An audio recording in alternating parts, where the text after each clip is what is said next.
chercher pour la nouvelle Jérusalem où il n'y aura plus les soucis de ce monde.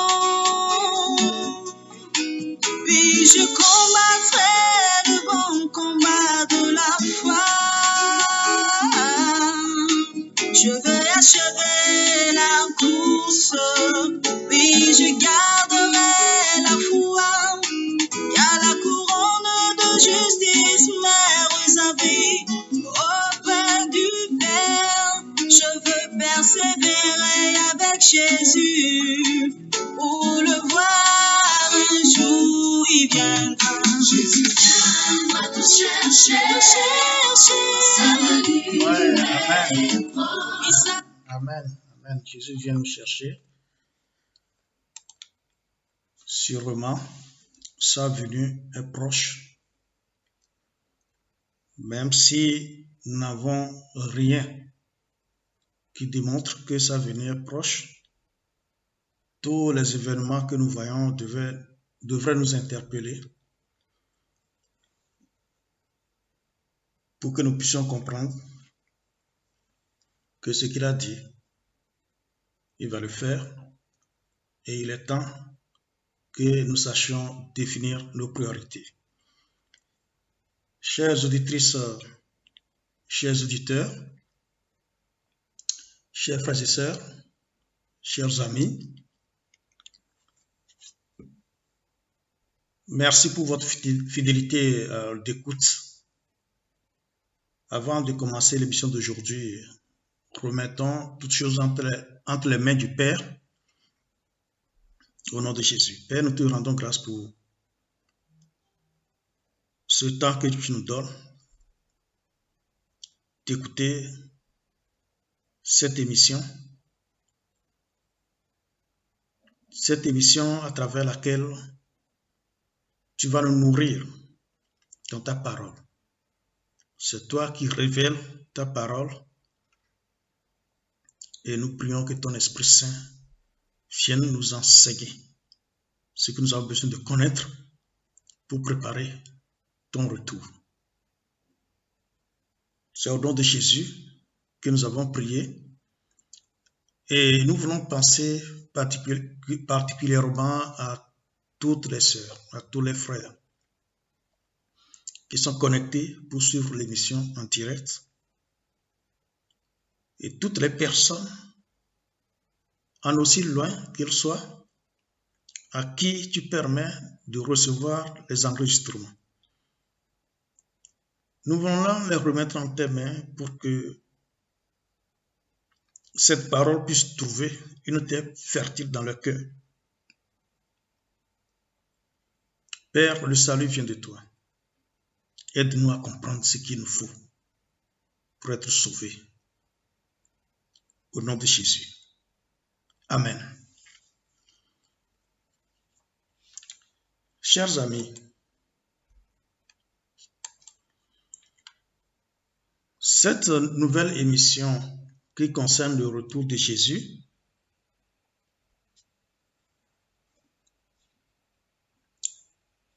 cette émission est importante pour nous tous. Pour moi-même d'abord, car cela me permet de me rappeler ce que le Seigneur avait dit.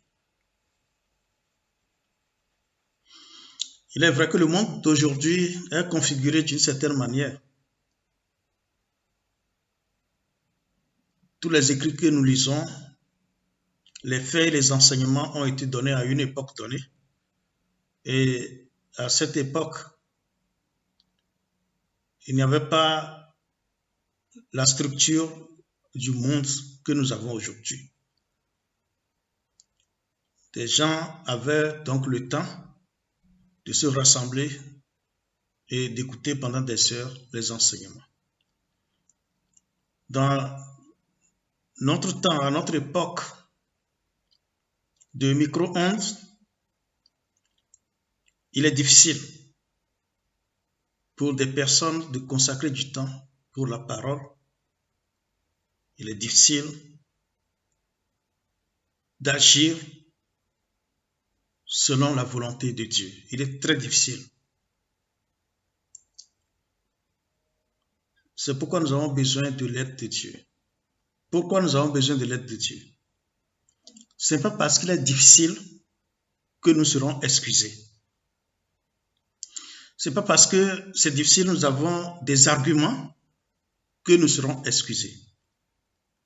Le Seigneur dit, il viendra comme un voleur au milieu de la nuit. Sa venue sera soudaine, serait une grande surprise. Il nous a avertis à plusieurs reprises. Même pour nos besoins les plus légitimes, il nous dit de chercher premièrement le royaume des cieux et sa justice. De chercher premièrement. Donc la priorité que nous devons avoir devait être sur la parole de Dieu et ce que Dieu attend de nous, ce que Dieu veut de nous, ce qu'il nous demande. Nous devons être capables de sacrifier des choses les plus légitimes pour obtenir ce qu'il nous faut premièrement. Lorsque nous obtenons ce qu'il nous faut, même si après nous cherchons d'autres choses, nous n'avons rien à craindre. Je fais allusion aux 10 vierges, 5 étant sages, avaient gardé de l'huile en réserve. Les 10 s'étaient endormis.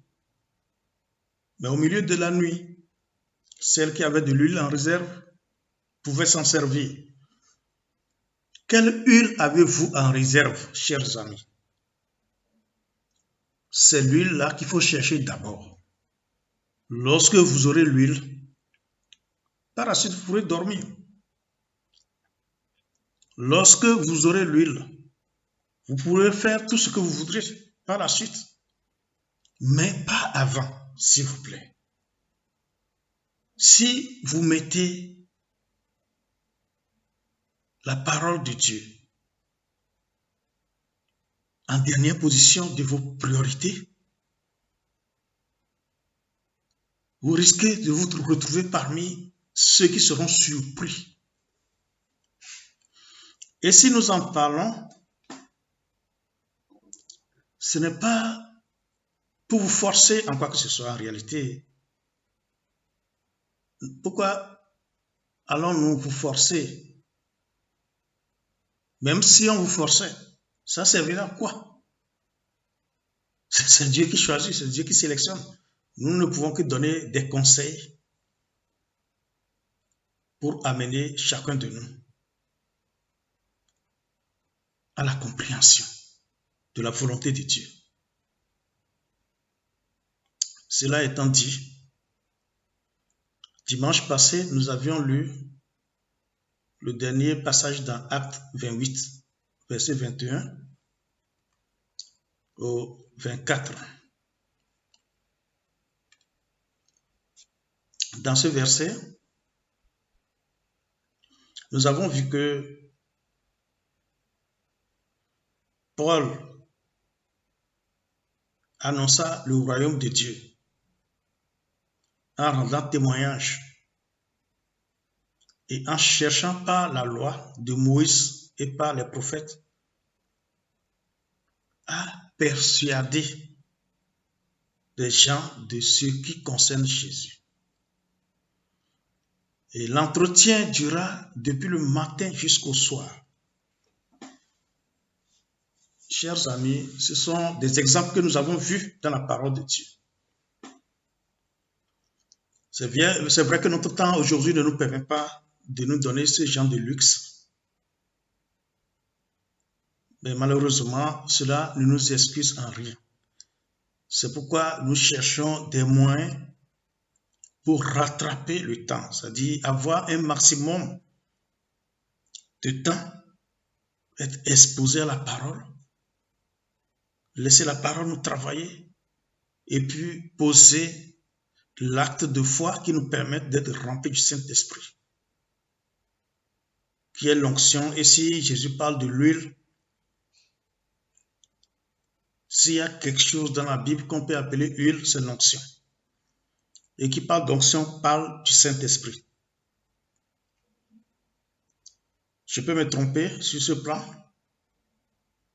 mais est-il que dans le passage dont Jésus s'est servi pour illustrer ce qu'il disait, il a parlé de veiller et de prier. Il y a des choses qui nous manquent, que nous devons chercher. Dans l'exemple de Paul, depuis le matin jusqu'au soir, il parlait, il enseignait. Et c'est ce qui pousse certaines personnes, bien certains groupes ou certaines églises à organiser des séminaires. Ils peuvent organiser un séminaire d'une semaine ou bien organiser un séminaire chaque soir pendant 2 semaines. Ils le font pour atteindre un objectif. Nous qui travaillons sur des radios ou sur des réseaux sociaux, il nous serait difficile de le faire. Mais celui qui cherche vraiment paie le prix qu'il faut pour obtenir ce qu'il cherche. Et nous verrons à travers les écrits qui vont suivre comment il faut se battre pour obtenir premièrement cette onction de Dieu. Et ça va faciliter les autres choses dont nous aurons besoin plus tard. Que Dieu nous bénisse. Alors, chers frères,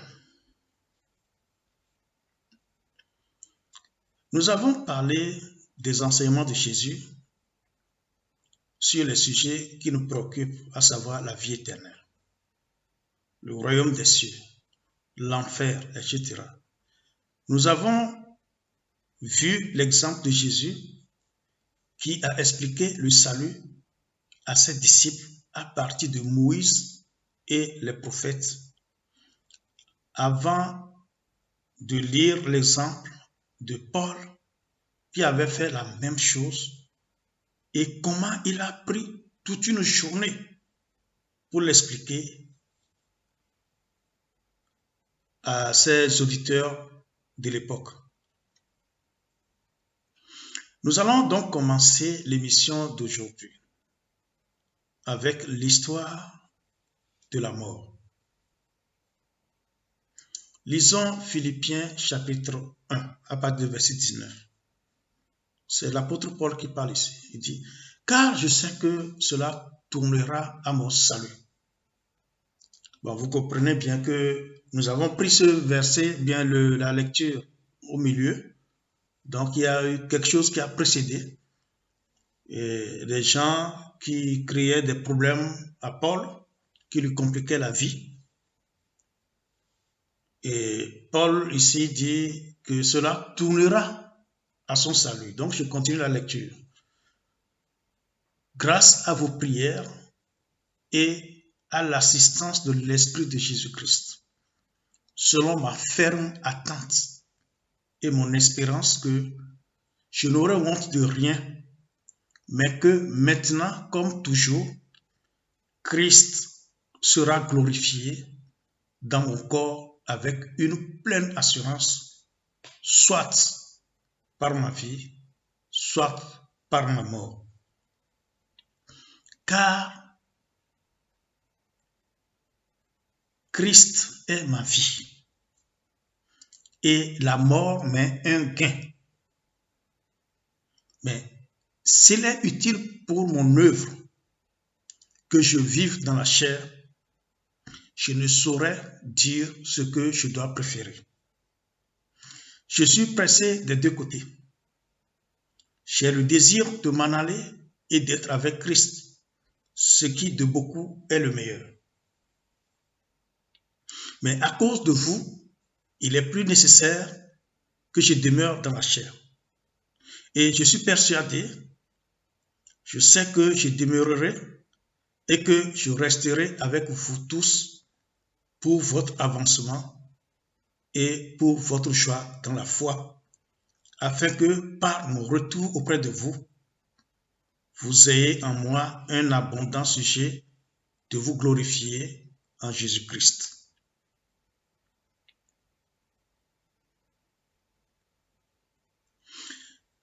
Chers amis, ce que nous venons de lire, c'est la déclaration de Paul. La déclaration d'une personne qui était partagée. Paul est parvenu à un point où il a compris que sa vie ne lui appartient plus. Et que s'il est vivant sur terre, c'est pour un seul but, c'est pour Christ. C'est faire connaître Christ, œuvrer pour Christ. Si cela n'est pas, sa vie sur terre était inutile. Il a préféré même, selon ce que nous avons lu, mourir. Si nous voulons parler terre à terre, Paul préfère mourir parce qu'il dit que cela lui est un gain. Pourquoi? Parce qu'il retourne auprès de Christ pour le repos, le bonheur éternel. Mais il a également pensé à ceux qui cherchent Dieu, ou bien qui cherchaient Dieu à l'époque, qui le suivaient partout, qui passaient des heures avec lui.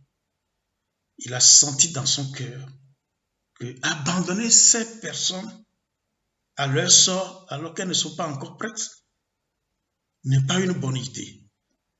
Et de l'autre côté, il pense qu'en mourant, c'est encore mieux. Et il se dit, mais que choisir?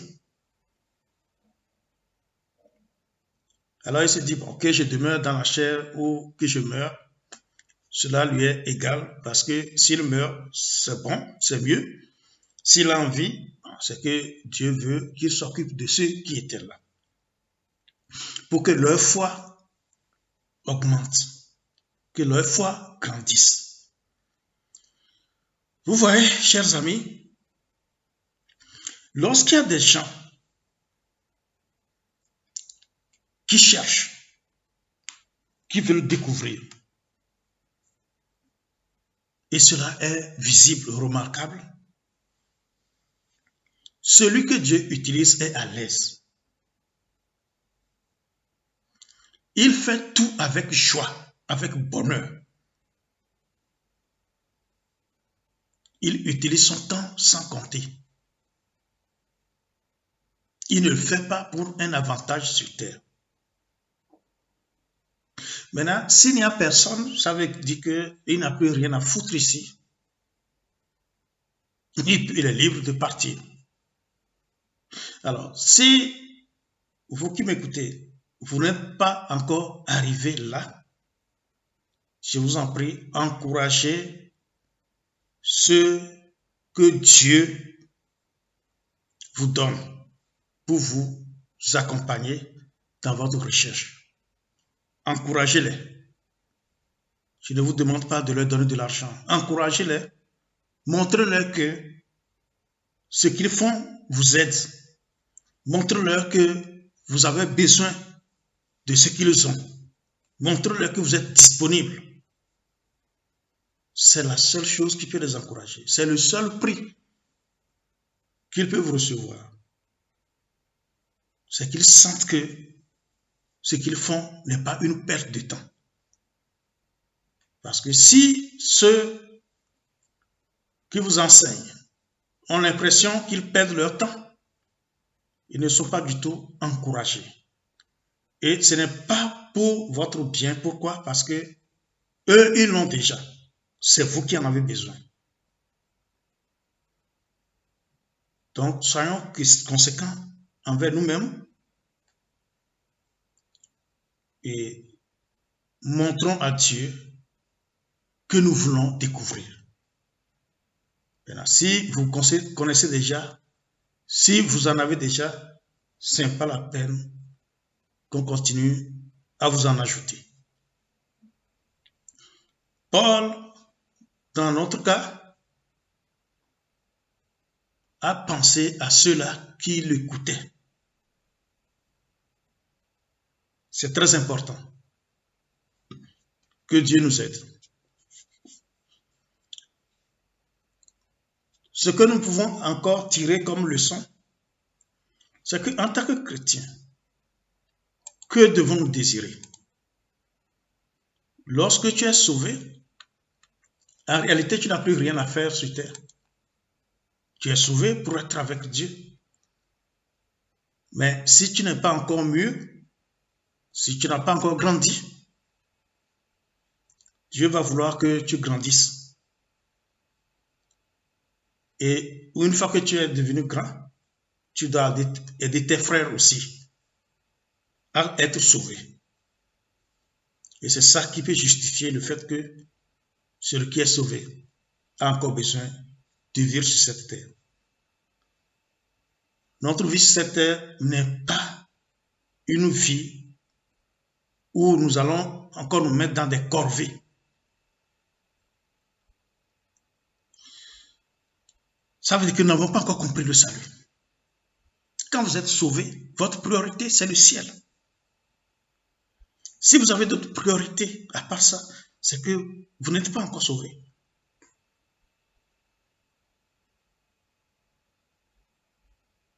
Dieu nous aime tellement qu'il permet à certains événements de nous enseigner. Mais est-ce que ces choses nous enseignent vraiment? C'est à nous de savoir quelles leçons nous en tirons.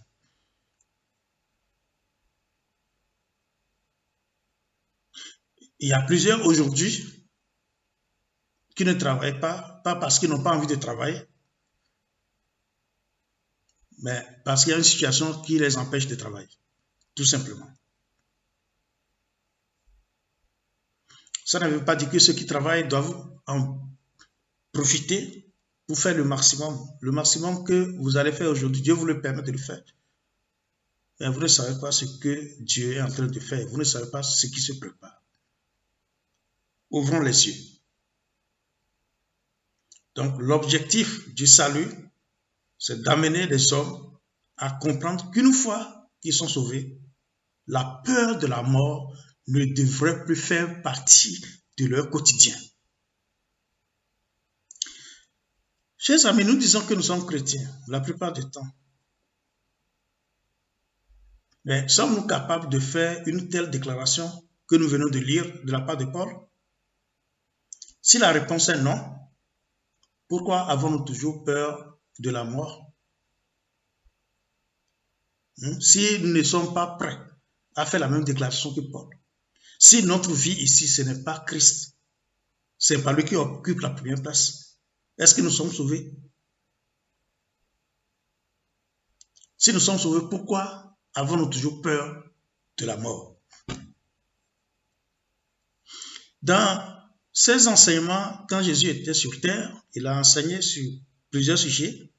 Entre autres, il a dit, ne craignez pas pour votre vie, ce que vous allez manger et ce dont vous allez vous vêtir. L'homme a toujours peur du lendemain.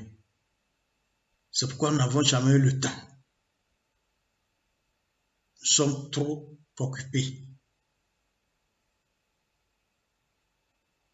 Si le Seigneur, il ne le fera même pas. C'est à nous de décider. Car Jésus a dit que depuis le prophète jusqu'à Jean-Baptiste, depuis Jean-Baptiste,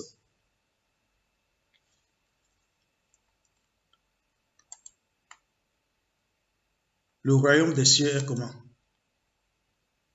Le royaume des cieux est forcé. Ce sont les violents qui s'en emparent.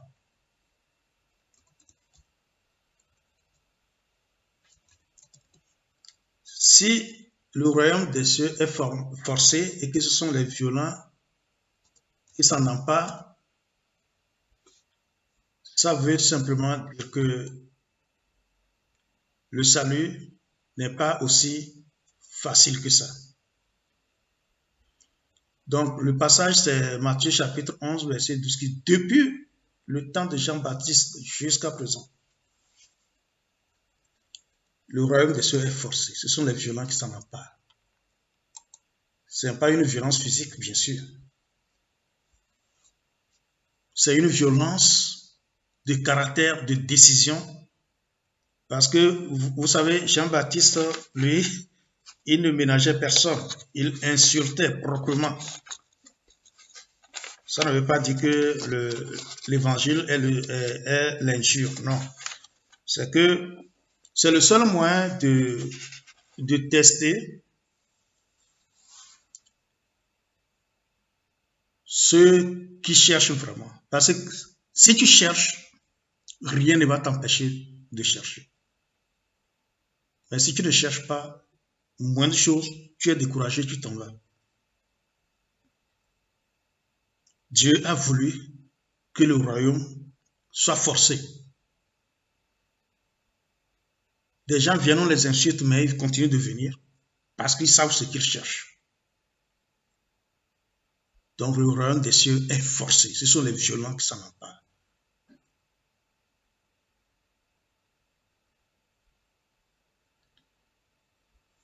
Nous allons lire un autre passage.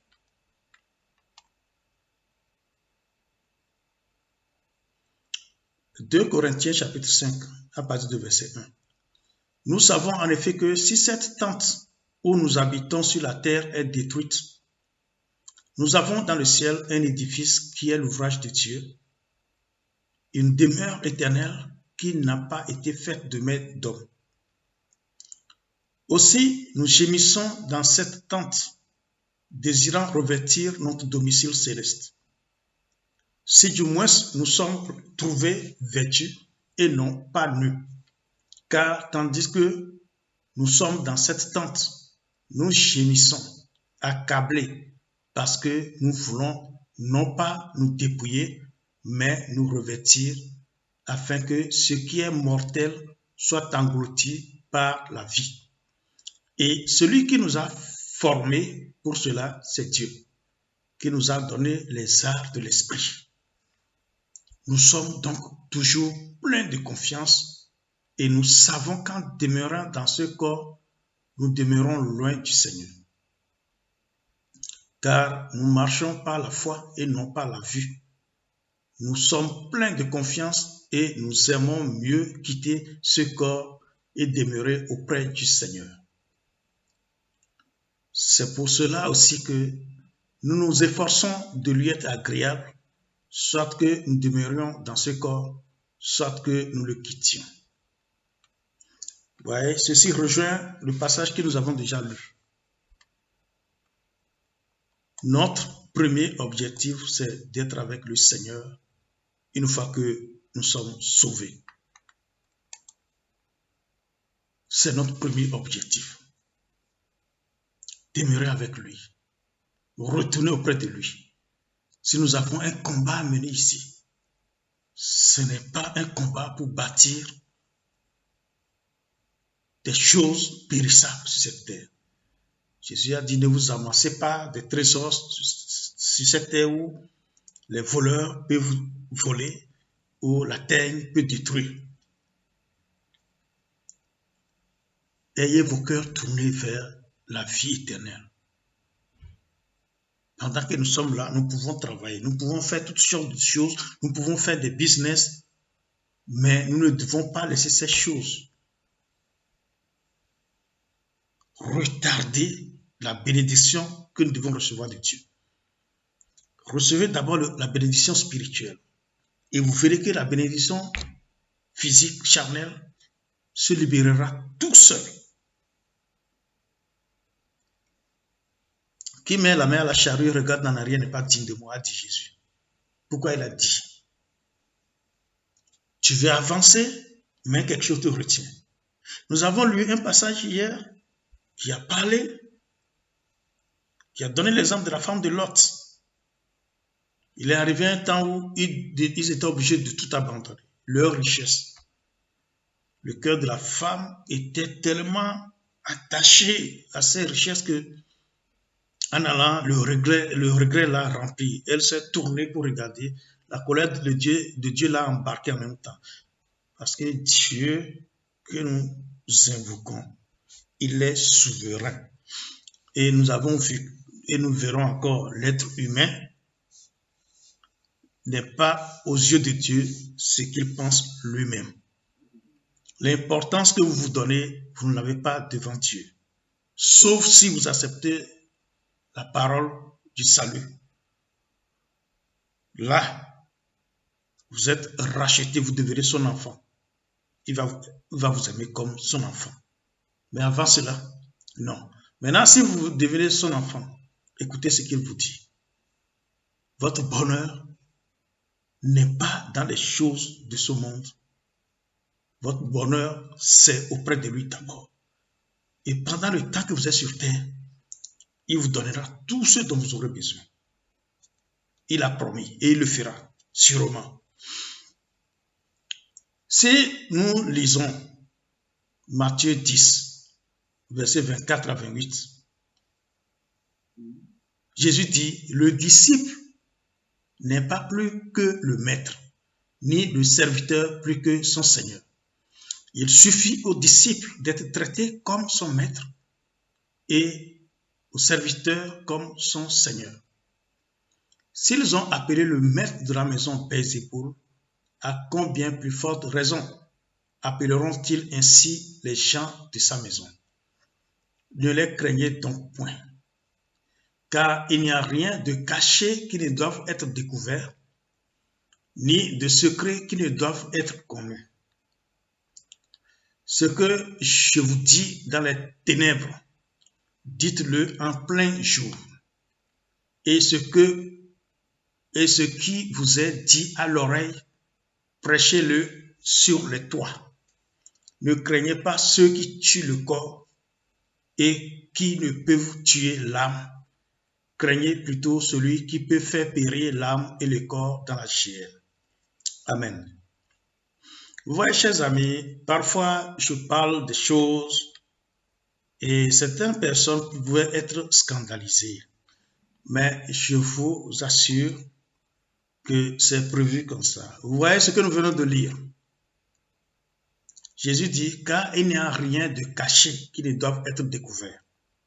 Ça veut dire quoi? Jésus qui connaissait toutes choses depuis la création jusqu'à la fin, il connaît toutes les époques. Il sait qu'un temps viendra. Personne ne savait qu'il y aurait les réseaux sociaux. Donc les gens font des choses, ceux qui avaient l'habitude de cacher des choses, aujourd'hui sont découverts, ils sont exposés. C'est la raison pour laquelle j'aime écouter et lire. J'aime avoir toutes les informations et les comparer moi-même. Je ne veux pas que quelqu'un m'empêche de recevoir des informations ou bien d'en diffuser. Jésus dit quoi? Il n'y a pas de secrets qui ne doivent être connus. Jésus lui-même dit, ce que je vous dis dans les ténèbres, dites-le en plein jour. Et ce qui vous est dit à l'oreille, prêchez-le sur le toit. Ensuite, il dit, ne craignez pas ceux qui tuent le corps et qui ne peuvent tuer l'âme. Craignez plutôt celui qui peut faire périr l'âme et le corps dans la chair. Ça veut dire que des lois vont sortir, on va dire celui qui publie telle information est sous le coup de la loi, on va l'arrêter. Jésus a dit, ne les craignez pas. Ne les craignez pas. C'est le temps qui est arrivé où ceux qui font dans les ténèbres, ça va être révélé, tout le monde va le savoir. Tout le monde va le savoir. Et ceux qui vont prendre ces informations auront une décision. Soit ils se disent, c'est faux, et ils continuent leur vie, soit ils se disent c'est vrai, ils prennent leur disposition. Quant à ceux qui vont empêcher de diffuser les informations en usant des moyens de répression, Jésus dit ne les craignez pas. Le pire qu'ils puissent faire, c'est vous tuer, mais la vérité ne doit jamais être cachée. Ce que Jésus dit ici, il ne parle pas d'autre chose. Il parle de cette époque où nous sommes. Nous comprenons donc par là que la première conséquence du salut, c'est la victoire sur la mort. Puisque là, Jésus dit encore, ne craignez pas ceux qui peuvent vous tuer le corps et qui ne peuvent pas tuer l'âme. Donc, ne pas craindre la mort. Le chrétien né de nouveau est rempli de cette confiance et la peur ne domine plus sur lui. Nous verrons plus loin d'où vient la mort et la peur, car les deux marchent de pair. En ce qui concerne le salut, nous avions dit que recevoir Christ ou confesser Christ n'est pas une cérémonie de prestation de serment comme les religions nous l'enseignent. Moi-même, je l'avais enseigné dans le temps, donnant comme argument qu'on prête serment avant de prendre fonction, ou bien quand tu vas devant les tribunaux, tu prêtes serment sur un document. Voilà. Plus tard, je découvre que non, ce n'est pas vrai. Ce n'est non plus une question de « je suis baptisé », etc. C'est-à-dire, je suis baptisé depuis mon enfance, mon père est né dans l'église, mon père est saint, mon père ceci, c'est pas ça. Il n'y a pas d'héritage physique, charnel dans le salut. La nouvelle naissance est bien plus que ça. Et l'apôtre Paul l'a souligné dans sa première lettre aux Corinthiens. Quand vous voyez 1 Corinthiens chapitre 1, verset 17, il dit « Ce n'est pas pour baptiser que Christ m'a envoyé, c'est pour annoncer l'évangile, et cela sans la sagesse du langage, afin que la croix de Christ ne soit pas rendue vaine. » Chers amis, nous allons nous arrêter à ce niveau et dimanche, nous allons prendre plus de temps pour parler de ces choses qui vont nous permettre de comprendre quelle est la volonté de Dieu pour nous.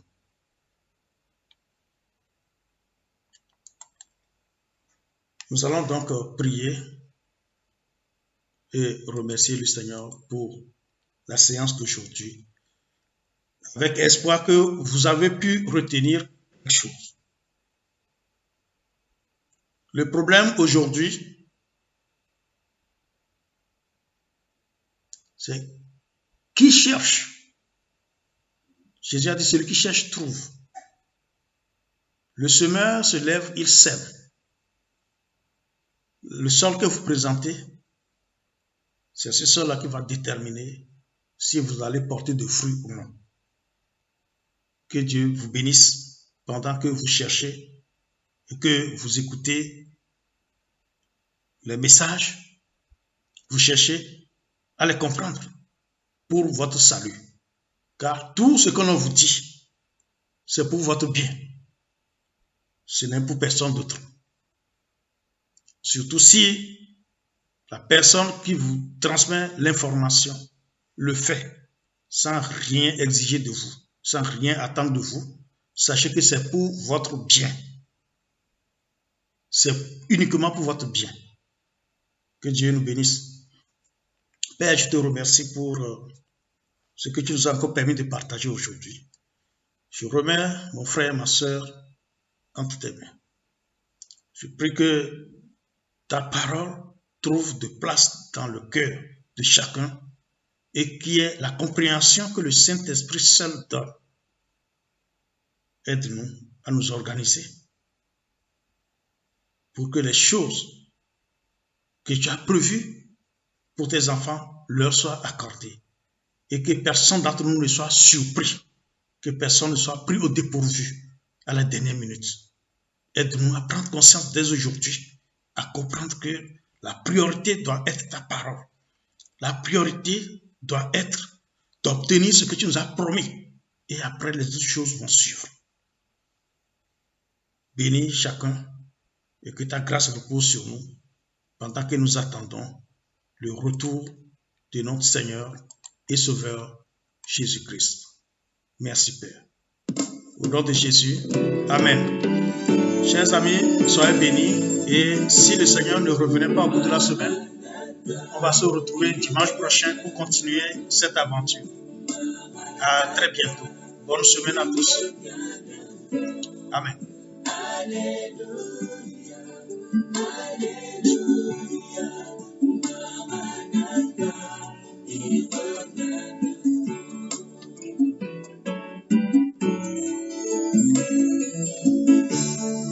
Jésus a dit, je m'en vais vous préparer une place éternelle. Je reviendrai pour vous prendre, aider notre espérance en agneau. Maranatha, il revient bientôt. Maranatha, il revient bientôt. Alléluia, Alléluia. Maranatha, il revient bientôt. Oui, mon frère, Jésus-Christ revient bientôt. Ce n'est pas un slogan, c'est une réalité. La Bible dit, celui qui a cette espérance en lui se purifie. Toi qui vis dans le péché, abandonne. Et toi qui m'écoutes, sanctifie-toi, marche dans la sanctification, car le Fils de l'homme revient bientôt. C'est sûr. Alléluia. Préparons-nous à rencontrer l'époux, par les noces de l'agneau nous attend. Il reviendra, prendre sa vierge, sans tache.